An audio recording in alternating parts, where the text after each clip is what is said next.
الرباط هي عاصمة المملكة المغربية، مدينة كتجمع بين الأصالة والمعاصرة بطريقة زوينة. كاينة على شاطئ المحيط الأطلسي وفم الواد ديال نهر أبي رقراق اللي كيفرق بينها وبين مدينة سلا، معروفة بالهدوء والنظام ديالها مقارنة مع شي مدن كبار آخرين. هي مركز الإدارة والسياسة في المغرب، فيها القصر الملكي، البرلمان والوزارات.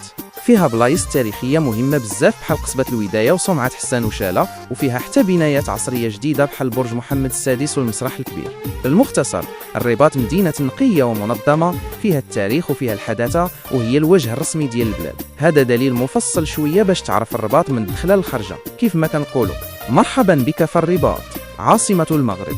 الرباط مدينة عامرة بالتاريخ والحضارة، وفيها الهدوء والنظام. كورنيش، الرباط والبطاح، مارينا، البلاصة اللي حدا نهر أبي رقراق والبحر، تقدر تمشى تما. كاينين قهاوي ومطاعم. البلاصة هي البلاصة فين كيرسيو المراكب الصغيرة. كيفاش تدوروا في الرباط؟ تنقل على رجليك، بزاف ديال البلايص المهمة قراب لبعضياتهم. القصبة، حسان، المدينة القديمة، تقدر توصل لهم غير بالتمشية، خصوصا إذا كنتي كتحب المشي. طاكسيات الصغار موجودين بزاف ولونهم أزرق، مزيانين باش تدوز من بلاصة لبلاصة في المدينة. الترامواي، الرباط وسلا مربوطين بالترامواي، وسيلة نقل مريحة ومنظمة، مزيانة إذا كنتي باغي تمشي لشي بلاصة بعيدة شوية على الوسط. هاد البلاصة من أهم المعالم في المغرب كامل وتستاهل تعرف عليها أكثر. صومعة حسان وضريح محمد الخامس، قصة تاريخ وحضارة. هاد البلاصة هي قلب التاريخ الحديث ديال المغرب، كيجيو ليها الناس من كل بلاد باش يشوفوا هاد التحف المعمارية. أولاً، صومعة حسان هي واحد الصومعة المئذنة، تاريخية وقديمة بزاف. التاريخ ديالها بناها السلطان الموحد الكبير يعقوب المنصور في القرن 12 الميلادي. كانت ناوية تكون هي المئذنة ديال واحد الجامع كبير بزاف اللي كان السلطان باغي يبنيه يكون أكبر جامع في العالم في ذاك الوقت. علاش ما تكملاتش؟ للأسف السلطان يعقوب المنصور توفى قبل ما تيتكمل البناء ديال الجامع والصومعة. وصلت لواحد العلوم معين، تقريبا 44 متر من أصل 86 متر اللي كانت مخططة ليها. من بعده وقفوا الأشغال وما تكملاتش. ضريح محمد الخامس هو واحد المبنى فخم وزوين بزاف، تبنى في السبعينات ديال القرن العشرين. شكون مدفون فيه؟ هو مكان الدفن ديال الملك الراحل محمد الخامس اللي رجع لاستقلال المغرب، وولاده الملك الراحل حسن الثاني والامير مولاي عبد الله. المعمار ديالو، هاد الضريح تحفه ديال الصناعه التقليديه المغربيه الاصيله. من برا كتشوف السقف الاخضر المزوق والحيطان البيضاء، من الدخله كتشوف الابواب النحاسيه المنقوشه، من الداخل كتشوف من الفوق، حيت الدخول للقبر مباشره ممنوع على الزوار العاديين.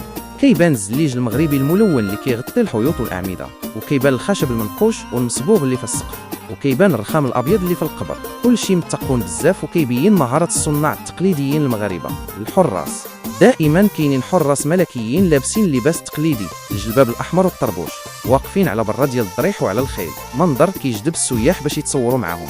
وكاينين حتى حراس داخل الضريح كيسهروا على النظام والهدوء. تبدا الحراس فبعض الأوقات ديال النهار كيكون واحد الحفل صغير ديال تبدال الحراس اللي واقفين على الخيل. منظر زوين ومميز. البلاصة اللي بيناتهم الساحة، صومعة حسان والضريح كاينين في واحد الساحة كبيرة بزاف ومفتوحة ومبلطة. هاد الساحة كتزيد في جمالية المكان وكتخليك تاخد راحتك وانت كتدور وكتصور. من هاد الساحة تقدر تاخد صور زوينة للصومعة والضريح بجوج.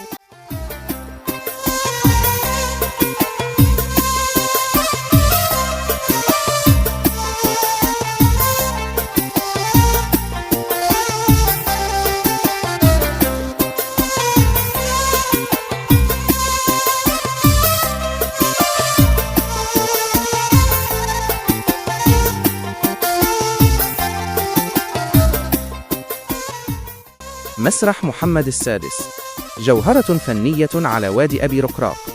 هو واحد المركب ثقافي كبير وعصري بزاف، ماشي غير مسرح عادي، فيه قاعات متعددة للعروض الفنية. فين كاين حتى هو في البلاصة ديال تهيئة واد أبي رقراق، ماشي بعيد على برج محمد السادس. الأهمية ديالو هو من أكبر وأحدث المسارح في المغرب وإفريقيا، ولا قبلة لأكبر العروض الفنية والثقافية الوطنية والعالمية. مسرحيات، حفلات موسيقية، بالية، أوبرا. المعمار ديالو، التصميم ديالو خارق للعادة وعصري بزاف. سماتو المهندسة المعمارية العالمية المشهورة زيها حديد. الشكل ديالو فني ومختلف على أي بناية أخرى. فيه قاعة كبيرة للعروض كتهز آلاف المتفرجين، وفيه قاعات صغار